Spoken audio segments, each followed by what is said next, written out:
Can you tell us a little bit about what the Court of Blades is? Sure. Yeah, Court of Blades. When we were talking about bringing back the Dreadnought, obviously we're going to pay some sort of homage to the fan favorite activity, the Court of Oryx, that occurred in this space. Yeah. But we wanted to freshen it up. We wanted to explore, what does Destiny look like right now? And so taking that and adding to that a lot of the activities recently have been sort of longer form, maybe a little stressful. We wanted to create a shorter, quicker activity that folks can just come and slay out for 10 minutes and have fun. Exciting. So, as we go ahead and check out the Court of Blades, there's a lot of new augments available to players too. Actually, if we can really DPS the boss, pop your super, that sort of a thing, right, as a way to overcome that challenge. In addition, we've got sort of a randomized set of armaments that players will be able to purchase between phases that will allow them to combat those challenges a little bit. All right, I say we unleash our fire team here as we continue to go ahead and sort of explore what this has to offer rather. But in addition to the augments, there's also going to be some hazards that the Guardians are going to be going up against as well. It's not all going to be just fun and games and building your powerful loadout. Like these folks are here to go ahead and resist you at every turn. What's it going to be like building, your loadouts as you go into this? Are you going to be able to just set one up for the week and move along, or? So the way this is going to work, the augmentations, the challenges that get applied, start to stack the more that you play the activity. And so you might get a really good combination that's very easy for you to blow through. Sometimes you're going to get a really bad combination of a certain boss or a certain augmentation that don't work well together. Yeah. But we wanted players to have some opportunities to maybe shortcut those, or maybe combine a couple of the armaments that they can purchase and find a really cool combo. And so the armaments will actually rotate on a daily basis with the hope that there'll be sort of a meta that generates each day and then refreshes. So as we had our fire team hop through that portal, and Nico was like, "Ooh, I know. what we got? What we got?" I had the same reaction actually. So these arenas are going to take place obviously across the system. Nico, can you tell us about the eagle-eyed folks in chat? Obviously, are kind of calling out where they believe that was. Can you go ahead and confirm to us where that arena was? So the title of that area that you saw was Remnant of Silver, and that is on Io. It is in the cradle area where the Tree of Silver Wings was. Yeah. And as players know, we have seen Mars come back, we've seen Titan come back, we've heard of Mercury, even though we haven't gone back and revisited it yet. Io is really the only one that we haven't really talked about at all.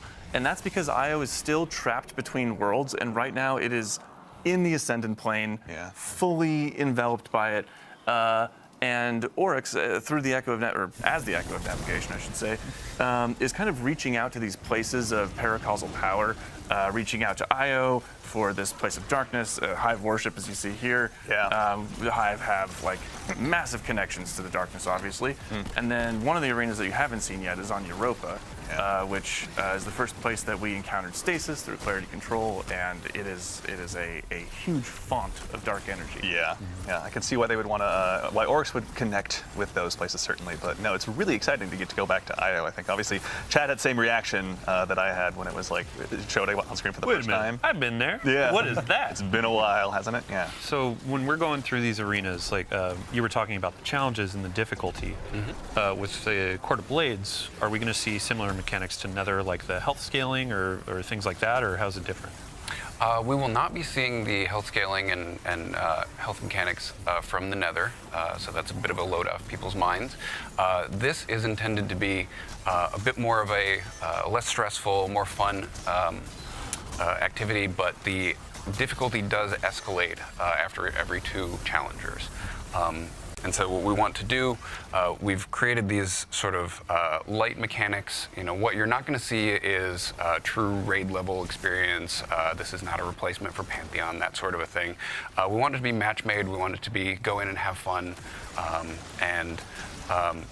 The mechanics that you can buy as armaments sometimes will provide antidotes or shortcuts to the mechanics that you're seeing as augmentations. Some of them you may recognize from the Nether. Some of them are going to be brand new, and a few of them are actually going to be things that we've taken from some favorite old exotics, such as Taken, as we see on the screen. Sure. Sorry. How dare you? such as we've taken the effect from sun bracers off, and that is a thing that you can actually purchase within this this activity using the currency, and maybe combine that with something that increases ability regeneration, or maybe you see a couple of arc flavored armaments, and you decide on this run I'm going to use those. Yeah. So it's about mixing and matching and finding what works on a particular a lot of chances run. to really exemplify your build. So also there's, in addition to kind of the standard run through that we're seeing right here, is there a higher difficulty mode available as well? Sure. Yeah. For people who like a little bit more of a challenge, we're going to have an expert version of the activity.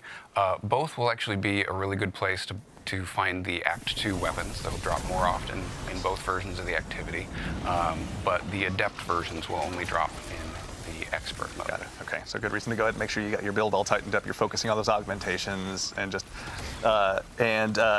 really go ahead and try and slay out, I think, honestly. I'm just going to steal your phrasing there because I can't think of anything better. Sure. To that end as well, Nico, we're going up against, you were mentioning at the end of Act 1, Zivu and Savathun were none too happy with Oryx's answer and demeanor towards us. Who are we going up against as we go ahead and fly through this activity?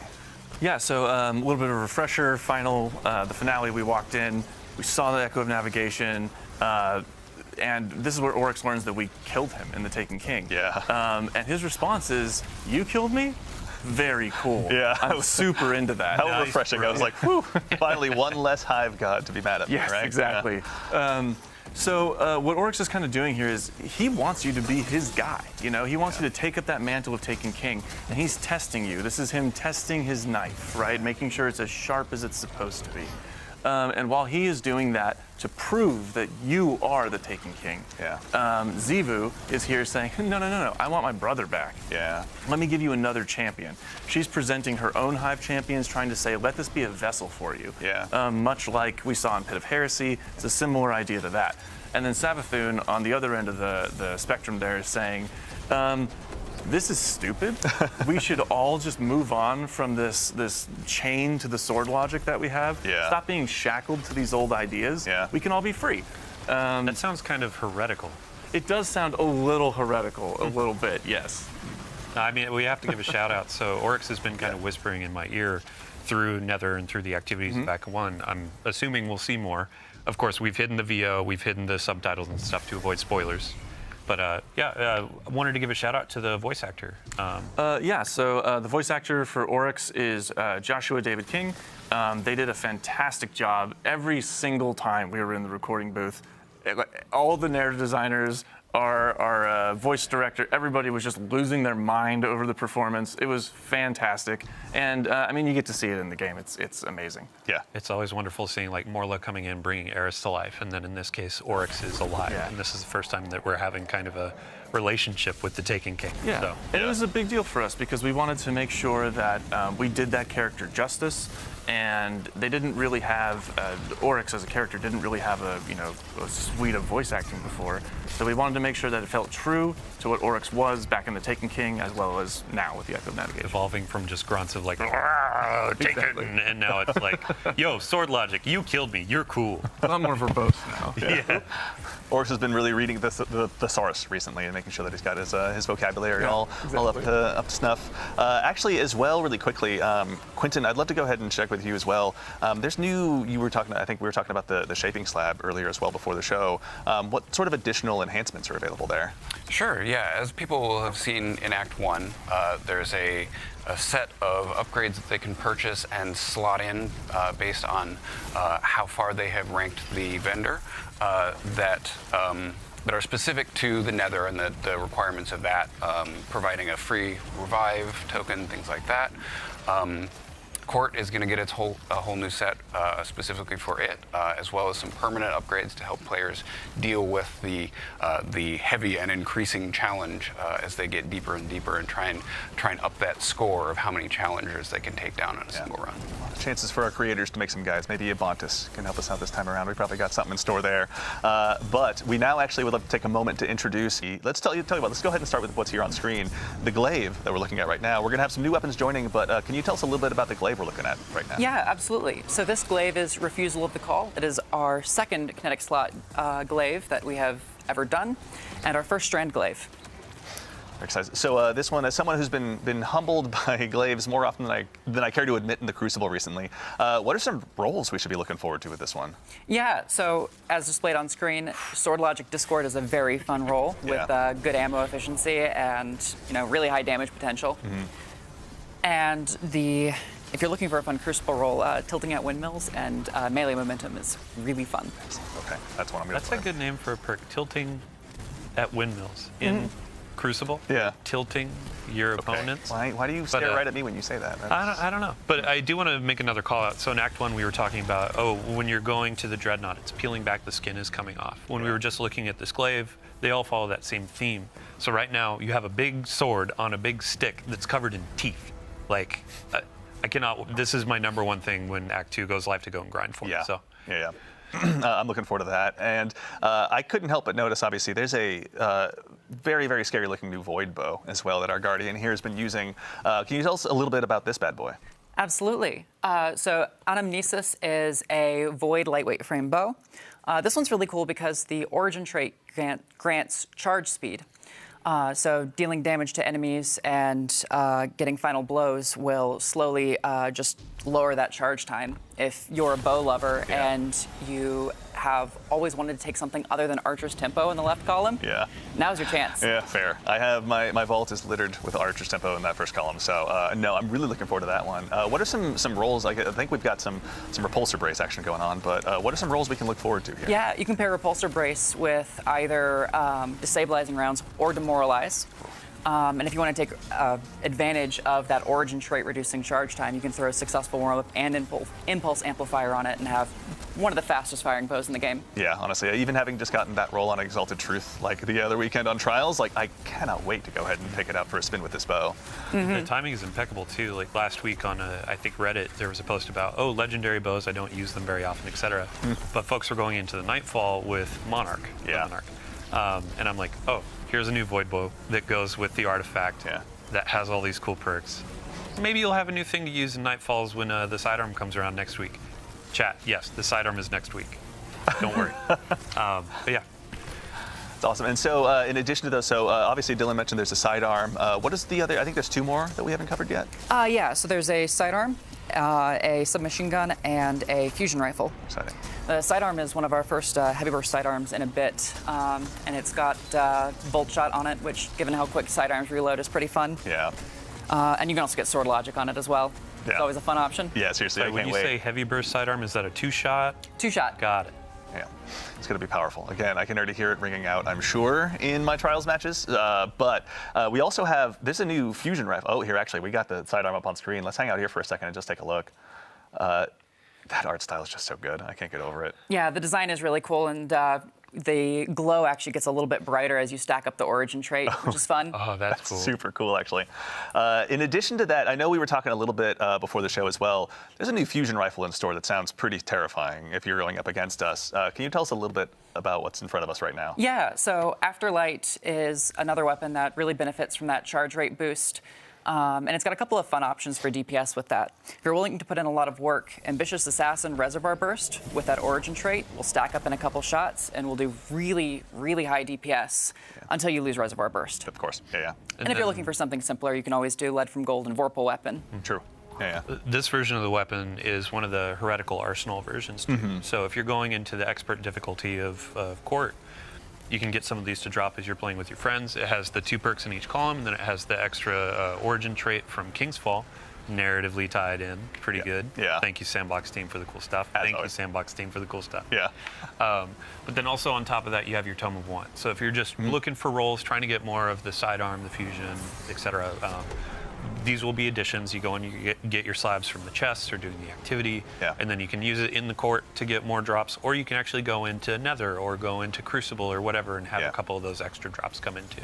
Very exciting, yeah. And it's like, I don't know, I was getting like mini Plan C vibes from that one. Like, I'm super excited to see how I can work that one in. So the sandbox is always obviously rather going to be enriched by some new legendary weapons, but our good friend, the Barrow Dyad, is going to have some new additions to their perks as well this time around. For anyone out there there, like myself, who's gone ahead and added that to their loadouts recently, what are some of the updates we can expect there? Yeah, so Bear Dyad is getting 2 new Catalyst perks in Act 2, with 2 more coming later. And some of the fun options there are One for All and Target Lock. Not many exotics have like damage perks on their Catalyst, but this one, you can really alter your play style. Yeah, I feel like Target Lock is almost made for that one. It's going to be super exciting to take that one out for a spin. I'm going to be excited to see what Maven comes up with as a build video. Yeah, absolutely. Big shout out, Maven. Thank you very much for all your build videos. Can't wait to see some more, obviously, along the way. And sorry, it'll be 2 yeah. catalysts go live on Tuesday next week on the 11th, and then we have 2 more coming in Act 3. Cool. Okay. So still more to unlock, but obviously Baradiad's potential is starting to really continue to build, obviously. And if you haven't gotten it, that exotic quest, shout out to our activity designers. Like, I was blown away. And if you have some problems with like kind of insects and holes and stuff, it's a little creepy. So be prepared. But. And actually, okay, we're taking a look at Barodiad here really quickly. This is one where if the Guardians out there haven't had a chance to get their hands on it, as Dylan mentioned, the Exotic Quest is live right now, but coming next week, we've got 2 more catalysts that'll be hitting. So looking forward to expand that. And actually, while we're here in menu, we'd be remiss if we didn't take a look at our friendly neighborhood artifact as well. As has been the case with the Act, our artifacts have continued with or expanded, pardon me, with another row. Can you tell us a little bit about what we got? We only got 5, so I vote we go ahead and just dive in and check them all out. Yeah, absolutely.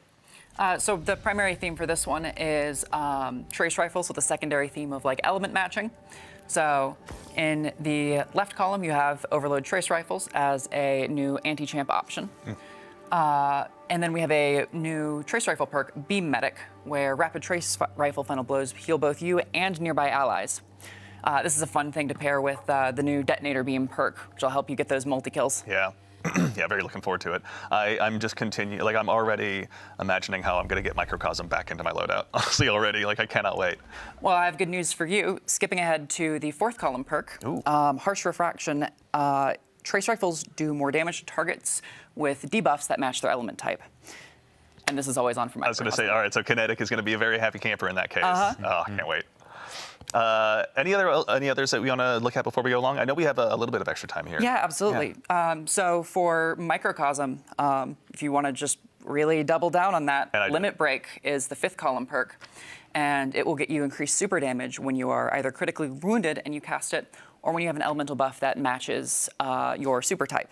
Perfect. And actually, while we're here, we may as well just take a look. What awaits us in the 3rd column as well? So the 3rd column is a new artifact perk that will help you get more access to elemental pickups like tangles or fire sprites. Rapid final blows with a kinetic weapon or a weapon that matches your equipped super will, grant you one of those. Perfect. And it can be boosted by the Tome of One. Very exciting. All right, so our trace rifles are really going to go ahead and get a lot of additional mileage here, as it looks like, honestly. I got to give a shout out to our icon artists too. So like Prometheus Lens is my favorite trace. Like Laser Tag Weekend, some people just immediately melt and they're like, oh God. But that was a really fun I was going to say, you were not one of those. Yeah. Oh, I was so excited. We had Irk at the time reached out and asked, can we put Prometheus Lens on Xur? And I was like, why would you do that? Yes! But yeah, with these perks, I'm going to go out and burn down the world with Prometheus Lens. Like, Microcosm I'll pull out for the boss DPS, but just for like running through court, running through Nether, I'm going to be like, let's burn some stuff. That's right, I'll have your back. I'll have the Microcosm, you take Prometheus Lens. It's going to be a terrible day to be Hive taken for a little while. Hit me up on Discord and then I'll ignore you for another week. And then as always. That's right, that hurts still. Okay, it's right in front of all of our Guardians.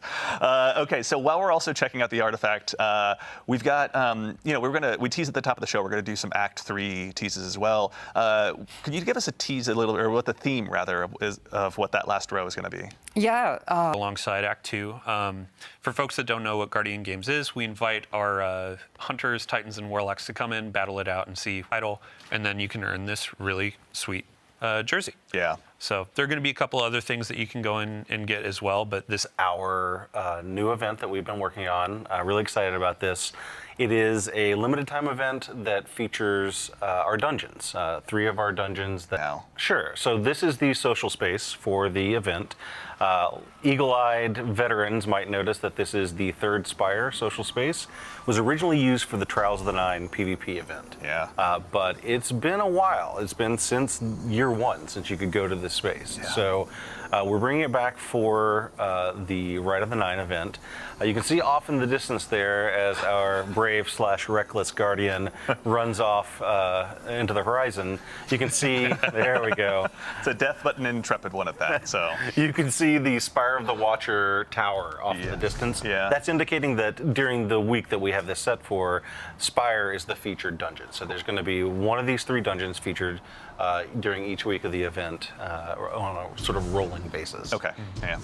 So here we're obviously this is a familiar face as well. What are some of the things we're going to be able to get up to here? Obviously, thank you, Gemini. We appreciate the introduction. So the Emissary is our vendor, and the Emissary offers you quests, bounties, rewards, a wide variety of things to do during the event. Like I say, it's all dungeon focused, but we're going to be leading you into those dungeons and giving you rewards for beating them on the various difficulty levels. And I'd be remiss if I didn't mention, I believe I see some weaponry here in the background. Yes. What are we looking at here? So for this event, we have taken 4 of the weapons from each of the featured dungeons and given them a big revamp. We've redone their perk pools, introduced perks that have come in over the season since the dungeon was released, and put those into these weapons and really given them a good juicing up as far as like the perks that are available. Yeah. And what you're sort of seeing here is the ability to attune to these various weapons, just like you could during Into the Light with the light weapons, so that if there's a particular one of these that you really are hunting a certain role, you can attune to it, get more drops of that weapon during the course of the event. Very exciting. Okay, that's again, we see some fans obviously in the house here. So we've got, as you were mentioning, ultimatum mode. We can go ahead and talk a little bit about later. But as we noticed, Spire the Watchers here. Nix, can you tell us a little bit about Explore mode and how you guys kind of built that and what that process was like? Yeah, playtesting for Explorer mode was truly so cute because it required us to find people in studio who had never played dungeons before. And that means we sourced folks from all corners, all levels, and made them equal in the name of a dungeon. So it was really great to see them go through our dungeon. So they're going to be our most challenging. They're going to be at sort of a power level equivalent of contest mode. So you're going to be facing tougher enemies. And then we're also using some activity modifiers to sort of craft the experience and make it a little more challenging, but also just give you a little bit, require you to make a few decisions before you go into the dungeon or before you go into an encounter that you wouldn't otherwise necessarily be thinking about. So for example, we're using the not swap activity modifier, which basically means you need to keep one exotic equipped for the duration of an encounter. That's just sort of a way of saying, like, okay, we need you to really focus on thinking about this encounter and figuring out how you're going to tackle the challenges associated with it. And then both Eternity mode and Ultimatum mode are scored on a per encounter basis. So the higher your score in that encounter, the better the loot drop is going to be. You'll get double perks in different columns and things like that. Very awesome. That's all based on deaths. So instead of being based on kills or number of damage phases or things like that, it's basically getting through the encounter with fewer deaths gets you a higher score. Yeah, be as alive as possible. Exactly, right. So what we're really challenging you to do here is we're challenging you to go into this harder mode and not just execute, but also execute in a way that gets you a higher score, gets you better rolls, and of course in the Ultimatum mode, you'll be getting adept versions of the weapons. Very exciting. Yeah. So when you say adept, Yes. I mean, are they just adept, or do they have any special treatment, you might say? Well, they are in fact adept in name and in functionality, but also they have the new treatment. So all of our weapons have a new visual treatment to them that has 9 iconography on them. And let's see here. Yeah, we got some that are coming up right now. There we go. So this is a great example of a sort of baseline drop of New Pacific Epitaph that has the new visual treatment. You can see the 9 iconography on it. And you can also see like it's got the color palette at base for it. So all of our weapons that will drop during this event will have a new visual treatment. It'll also have the new event exclusive origin perk, which is Gravity Well. This will drop on all weapons that drop during the event and is only available in Rite of the Nine. So it'll be exclusive to this event. Very exciting. And then I think Guardians out there, we've referred to them as holofoils in the past. So as you're going in, you're doing the harder difficulty, you're earning these adepts. They're going to have the animated holofoil, giving that galaxy background, kind of showing I ascended the mountaintop. I actually went and earned this really dope loot, and I did it in a way where I got my god rolls. As someone who's still brave, or rather proudly wears his brave arsenal as much as he can, I cannot wait to go ahead and dive into this. So actually as well, now that we're in Explore mode, checking it out, Rodney, can you tell us some of the key differences, key changes you all made to make this a more accessible experience for new Guardians? Sure. So one of the things you'll note is that we're using the in-world tooltips to teach you some of the mechanics. So this is something we've seen used in the Nether and in other places in the game so far, and we're continuing to expand that out as a teaching mechanism. So as you are playing through Ultimatum mode, you'll see these tooltips come up, and we have them all over the place anytime a new new mechanic gets introduced. Got it. And it basically is a way to, in-world, see, like, okay, this is how this mechanic works.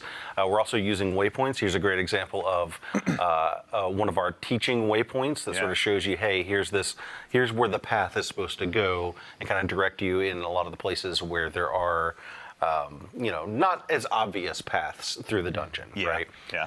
But yeah, like those tooltips and waypoints, we're using those in the encounters to teach you the mechanics. And we do that like the first time you see it, so that later in the dungeon, when you are encountering that mechanic again, you'll have already learned it, and you can take your time and read the tooltips, execute the mechanic at your own pace. One of the things we've done is we've removed darkness phases, and we've reduced the revive timer down to 5 seconds in Explorer mode. Very nice. So that there is no real penalty for failure. Yeah. So if you're just trying to learn the mechanics and you go in and you want to look at the tooltips and follow the waypoints at your own pace, and maybe you get overwhelmed by enemies or whatever, that's okay, right? Like you can kind of take your time. Yeah. I think one of the things we've seen is that a challenge with a dungeon, in addition to the mechanics and the combat challenge, a lot of it is just you have to sort of learn at a fast pace, right?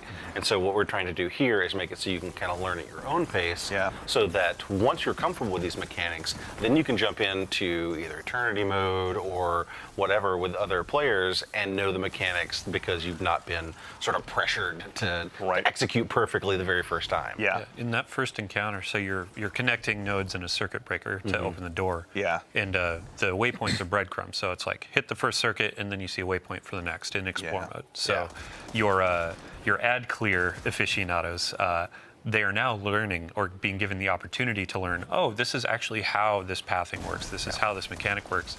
So when you bring them in, or when I bring you in. So why did you stare right at me when you were talking about ad clear aficionados, man? No reason. But yeah, it's like when you bring them into the higher difficulties of the mode, then it's like, oh, hey, you remember where those waypoints were? You were able to memorize it. You have this like memory.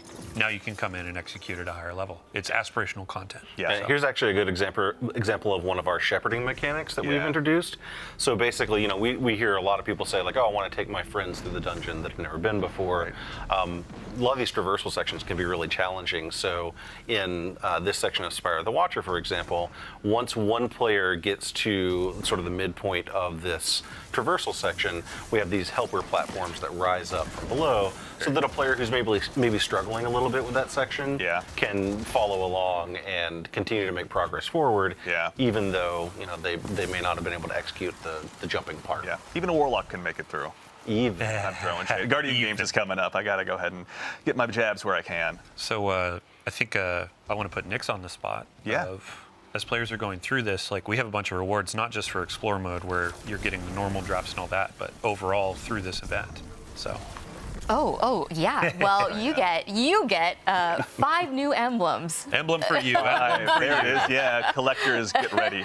An earnable weapon cosmetic and a hoity-toity event exclusive title that you can get from doing some challenging challenges in Ultimatum mode. Yeah, it's going to require a lot of participation, I think we were talking about before the show. Like, these are not ones you're going to be able to earn right away. It's going to take some time. Yeah. It's going to take some blood, some sweat, some tears. Yeah. Maybe an ambulance ride, everybody. On your daily playthroughs, it's like, here are my weapons, but then you have the overarching goal of like, emblems for the collectors or the title, so you can show off in the tower like, I'm the dungeon delver. We don't have the name solidified just yet. But It's not locked in. It'll it's not come. locked in. All right, cool. It'll be Well, I'll fun. tell you what. Speaking of things we do have locked in, so we've taken a little bit of a look of what's here. There we go. All right, there we go. There. Perfect. So with Moments of Triumph every year, we basically celebrate the previous year of 2025. Yeah. T-shirt, which is really fun. We have a sample here in the studio. Thank you again, Natalie. And you get a little bit of swag too. That's really cool. I always love those shirts because it, like, you know, going to a PAX or something, it becomes this like hidden secret one. We'd love to introduce you to heavy metal. Heavy metal is a opportunity for you to go ahead and take out a team of Drake tanks against a team of Briggs, so you can test to see, you know, whether you're good behind the barrel of a gun or behind the barrel of a Brig. But this was one that just the playtests, pardon me, have just been absolutely insane to watch. Yeah, I'd say since day one of Beyond Light, players saw the Brig come to the game. And Yeah. they're like, when do I get one of those? Fair and question. this is the answer from the development team. Yeah. But we had to make it a little competitive. Guardians have had their Drake tanks since Destiny 2 launched. Yeah. They're really fun. Let's see, when you get into matchmaking, who can come out on top. Yeah.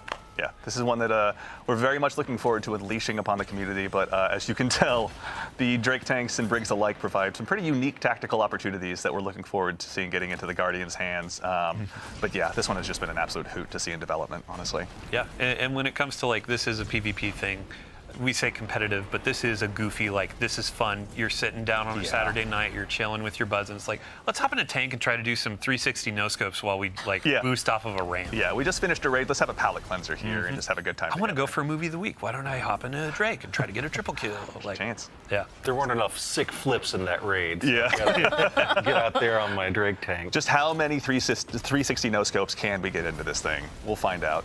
Does the Drake tank have a scope? I don't think so.